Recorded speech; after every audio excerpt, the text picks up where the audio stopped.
فی سبیل اللہ اموات، کہ جو اللہ کی راہ میں قتل کر دیے جائیں انہیں مردہ نہ کہو، اس لیے کہ وہ مرضی مولا کے مطابق خدا کی بارگاہ میں پہنچے ہیں، اور جو خدا کی مرضی کے مطابق اس کی بارگاہ میں پہنچے گا تو مردہ نہیں ہے، مگر جو خدا کی مرضی کے مطابق نہیں پہنچے گا وہ مردہ ہے۔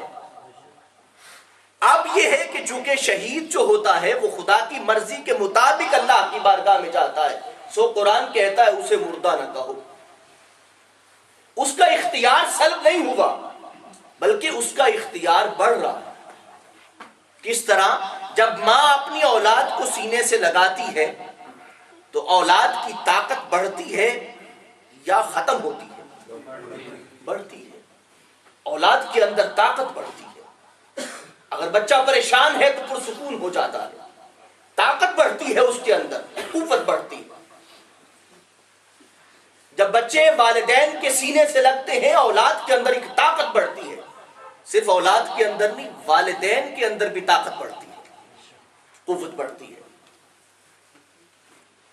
حالانکہ بظاہر وہ بے اختیار ہو رہا ہوتا ہے، مگر قرآن کہتا ہے جو اس طرح کی طاقت بڑھتی ہے، قرآن کہتا ہے ان کے قتل ہونے کے بعد بھی انہیں مردہ نہ کہو، اس لیے کہ ان کی طاقت ختم نہیں ہوئی، ان کی طاقت بڑھ گئی۔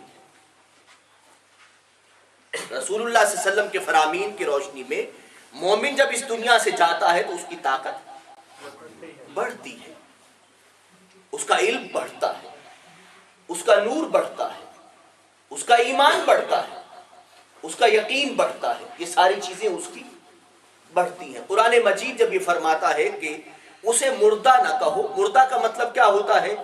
کہ اختیار کا ختم ہو جانا، سینس لیس ہو جانا۔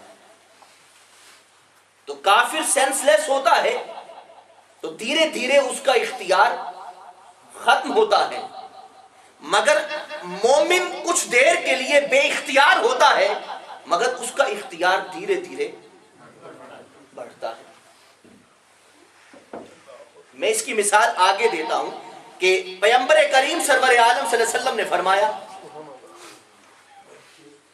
کہ اگر ایماندار کا بچہ جو ہے، صاحب ایمان کا بچہ اگر وفات پا جاتا ہے اور چلا جاتا ہے تو وہ خدا کی بارگاہ میں جا کے اپنے والدین کی سفارش کرے گا۔ اب دیکھیں وہ دنیا میں سفارش نہیں کر سکتا تھا، مگر جیسے جیسے وہ آگے بڑھے گا اس کا اختیار، اب دیکھیں مومن قبر میں رہے گا تو اس کا اختیار کم ہوگا، حشر میں جب جائے گا مومن تو قرآن کہتا ہے کہ فرشتے اس کا استقبال کریں گے۔ پیغمبر کریم صلی اللہ علیہ وسلم کا فرمان پاک ہے کہ جب مومن حشر میں ہوگا تو اس کے اعضائے وضو چمکیں گے، چہرہ اس کا چمکے گا۔ پیغمبر کریم نے فرمایا کہ میں ایمان والوں کو ان کے نور سے پہچانوں گا۔ قرآن کہتا ہے یسعی نورہم بین ایدیہم و بایمانہم بشراکم اليوم، جو آج ایمان کا نور نظر نہیں آتا مگر قیامت کے دن چمک کے واضح ہو جائے گا۔ اختیار بڑھ رہا ہے۔ صاحب ایمان آج فرشتوں کو نہیں دیکھ سکتا مگر قیامت کے دن حضرت جبرائیل کو بھی دیکھے گا۔ صاحب ایمان اس دنیا میں خدا کے جلووں کا متحمل نہیں ہو سکتا مگر جیسے آگے بڑھتا جائے گا اللہ فرماتے ہیں شہیدوں سے اللہ پوچھیں گے کہ تمہیں جنت کی نعمتیں اچھی لگی، پیاری لگی آپ کو؟ تو شہید کہے گا مجھے ساری نعمتیں، تیرا کرم مجھے اچھا لگا مگر وہ جو ایک نعمت تھی اس کی لذت نہیں آئی۔ اللہ پوچھیں گے وہ کون سی لذت ہے؟ عرض کرے گا یا اللہ کہ میں وہ لذت کہ جب میں تیری بارگاہ میں شہید ہونے کے وقت پہنچا اور جب دشمن نے میرے جسم کو کاٹا، اس لمحے جب میری آنکھیں تیرے جلووں میں گم ہو گئیں، وہ لذت تیری جنت میں نہیں آئی۔